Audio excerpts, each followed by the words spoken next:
Ya. Artinya apa? Kalau mainnya benar gitu nggak masalah, ya. Kalau mainnya benar, nah ini kan main-main di negara kita gitu ya. Ya pastilah terpukul lah para supporter atau netizen yang ada. Kita juga sekarang ditekan terus oleh netizen kan. Oleh sebab itu, kalau saya tetap berkeputusan bahwa kita harus komplain ke AFF. Tadi kita dengar bagaimana respon dari AFF berkaitan dengan ini, dan mungkin ini juga regulasinya harus sudah mulai dipikirkan apakah masih tepat ini atau mungkin ada perubahan. Kali ini dirubah untuk mengantisipasi sepak bola gajah dengan skor banyak, tapi ternyata ada juga di sini main. Nah sekarang dua-duanya supaya jangan main bagaimana nanti itu kita sarankan, tapi di luar ini konteksnya. Sekarang kita konteksnya adalah bagaimana kita komplain terhadap permainan. Thank you. Semua,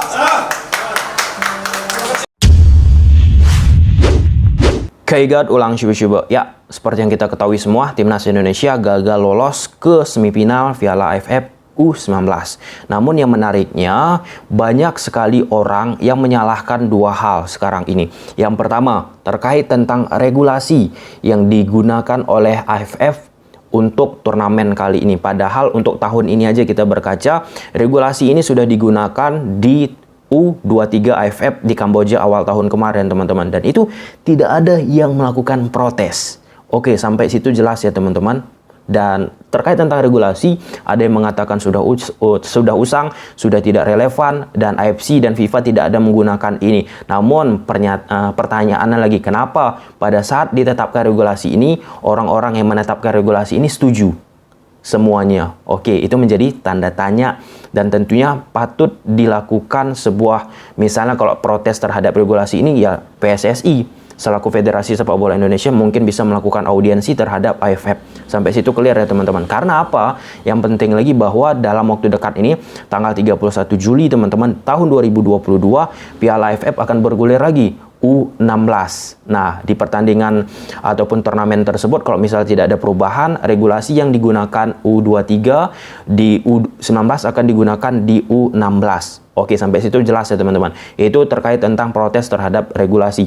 Pun halnya protes lagi terhadap permainan dari Vietnam dan Thailand. Tidak fair play lah, kemudian tidak adil main sepak bola gajah, main sabun, main garam, main air, dan lain sebagainya di menit 75-an ke atas ya, teman-teman. Dan itu viral di media sosial. Namun di samping itu sendiri, teman-teman, kita bicara ke aspek dalam lapangannya, bahwa kalau misalnya Timnas Indonesia mampu mengalahkan Vietnam, mampu mengalahkan Thailand, tidak akan terjadi seperti ini.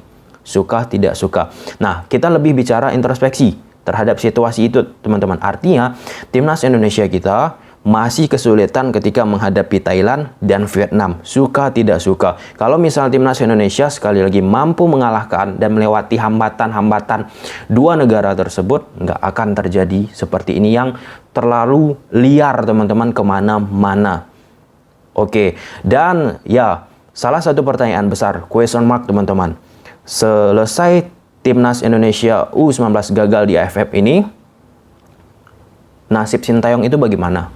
Karena Sintayong sudah menargetkan bahwa untuk turnamen U19 ini, walaupun ini kelompok umur, Sintayong menargetkan untuk juara. Dan ternyata gagal target tersebut. Nah, selaku federasi, selaku ketua umum PSSI pasti akan melakukan evaluasi. Nah, ternyata seusai pertandingan ini, teman-teman, ya walaupun bukan evaluasi besar-besaran ya, seusai pertandingan ditanyakan oleh wartawan ke ketum PSSI, bagaimana nasib dari Sintayong? Dijawab ketum PSSI, Sin masih terus melatih karena kami melihat perkembangan anak-anak luar biasa. Di luar dugaan, ketika pemain cadangan dimainkan, ternyata kualitasnya hampir sama dengan pemain inti. Berarti Sin betul-betul mempunyai talenta luar biasa. Anak-anak juga memiliki chemistry. Itu yang disampaikan oleh Ketum PSSI Pak Iwan Bule. Dan clear bahwa Sintayong tetap menjadi pelatih Timnas Indonesia. Ya memang targetnya untuk menjadi pelatih Timnas Indonesia U20. Namun yang menariknya, ini damage sih menurut aku ya. Kalau nggak salah, tanggal 31 Juli ini, teman-teman, sampai pertengahan Agustus kan AFF U16.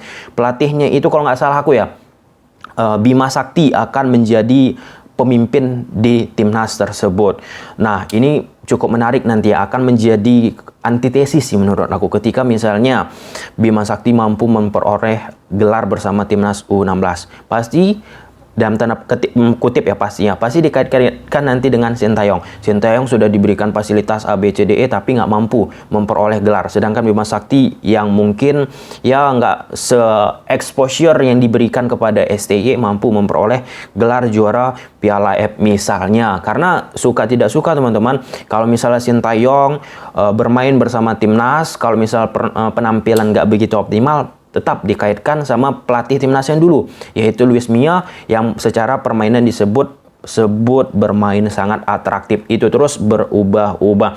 Namun di samping itu, dengan kejadian banyaknya protes yang diberikan oleh oknum-oknum tertentu terhadap regulasi dan dugaan-dugaan terhadap pertandingan match fixing antara Vietnam dan Thailand, setidaknya tekanan terhadap STY yang gagal dalam memenuhi target tereliminasi teman-teman. Aku sepakat di pertandingan ini timnas Indonesia bermainnya sangat luar biasa. Perkembangannya ada, progresnya ada teman-teman. Secara taktikal, itu yang paling penting menurut aku. Pemain-pemain timnas Indonesia mampu memainkan itu dengan sangat luar biasa. Artinya ada kepemahaman, ada chemistry, ada keinginan dari pemain tersebut untuk menunjukkan sesuatu yang berharga, dan tentunya ingin memenuhi keinginan dari pelatih kepala timnas Indonesia di turnamen kali ini, yaitu Sintayong. Apalagi kelihatan sih mental ya teman-teman, terkait tentang apa yang terjadi khususnya di pertandingan timnas Indonesia menghadapi Myanmar, yaitu ketika sudah tertinggal mampu membalikkan keadaan. Namun itu semua teman-teman, sekali lagi bahwasanya ini menjadi bahan introspeksi diri kita, bahwa sepak bola kita itu walaupun ya di turnamen ini Sintayong bermain imbang menghadapi Vietnam dan Thailand, belum mampu mempecundangi lah ya, menghancurkan timnas Thailand ataupun Vietnam. Jadi teman-teman, untuk itu semua tetap kita harus memberikan dukungan terhadap sepak bola Indonesia, dan tetap juga kita harus introspeksi diri sendiri. Thailand sudah memiliki training center yang cukup bagus lah ya teman-teman. Pun Vietnam, apalagi dengan perkembangan sepak bola mereka yang semakin lama semakin menuju ke arah yang baik, itu hal-hal yang baiknya ya. Hal-hal yang baiknya itu patut dicontoh. Sedangkan Indonesia training campnya ataupun training centernya masih sewa dalam tanda petik, pembinaan pun belum maksimal, kompetisi usia dini pun belum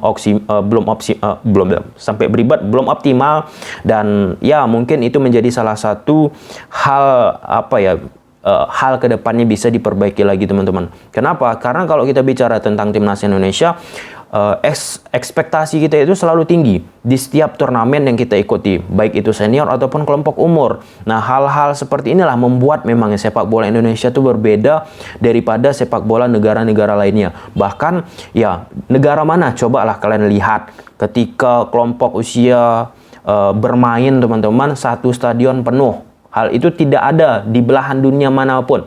Dan AFF juga teman-teman, bahkan AFC beberapa waktu yang lalu yang menyelenggarakan sepak bola kelompok usia di Indonesia mengapresiasi hal-hal tersebut. Dan bahkan kalau kita bicara tentang animo sepak bola kita, khususnya di Asia teman-teman, sepak bola Indonesia ini salah satu animo yang sangat luar biasa dan sangat menguntungkan bagi AFF ataupun AFC dari sisi bisnis ataupun komersial ataupun publikasi terhadap suatu turnamen yang dibuat di negara Indonesia. Kita ambil case misalnya Indonesia, klubnya aja bermain di AFC Cup ataupun Champions League, itu exposure terhadap media-media sosial dari AFC ataupun AFF teman-teman kencang banget.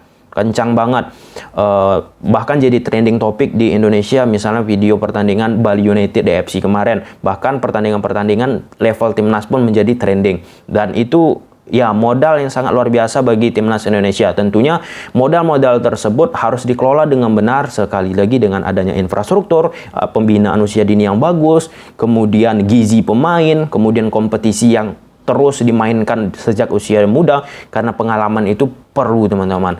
Oke, mungkin sampai sini aja. Kita lihat ke depannya bagaimana timnas Indonesia di tangan Sintayong. Bye.